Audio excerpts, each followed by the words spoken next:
बारामती लोकसभा मतदारसंघात महायुतीचा जो उमेदवार असेल त्यालाच मदत करावी लागेल असं उपमुख्यमंत्री अजित पवार सातत्याने म्हणतायत। तर अजित पवारांच्या पत्नी सुनेत्रा पवार यांना जवळपास उमेदवारी मिळेल असं बोललं जाते। मात्र काँग्रेसला रामराम ठोकत भाजपबरोबर घरोबा केलेले इंदापूरचे माजी मंत्री हर्षवर्धन पाटील यांची कन्या पुणे जिल्हा भाजप युवा मोर्चाच्या जिल्हाध्यक्ष अंकिता पाटील ठाकरे यांनी राष्ट्रवादीला इशारा दिलाय। आम्ही यापूर्वी महाआघाडीत होतो, आता महायुतीत आहोत। आघाडीत असताना तिन्ही वेळेस त्यांनी शब्द देऊन फिरवलेला। त्यांनी आमची फसवणूक केली असून आमच्या पाठीत खंजीर खूप असलाय। त्यामुळे जे जे आम्हाला विधानसभेला मदत करतील त्याचाच आम्ही लोकसभेचं त्यांचंच काम करू असा इशारा अंकिता पाटील ठाकरे यांनी दिलेला।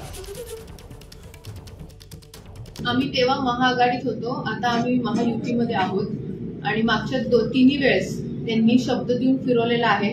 त्यांनी आमची फसवणूक केलेली आहे, आमच्या पाठीत खंजीर खूप असलेला आहे। त्यामुळे ह्या वेळेस जसं मी सांगितलं, उमेदवार जे कोणी असतील, जे कोणी जाहीर होईल, आमचं विधानसभेला ते काम करणार असतील तर आम्ही त्यांचं लोकसभेला काम करू।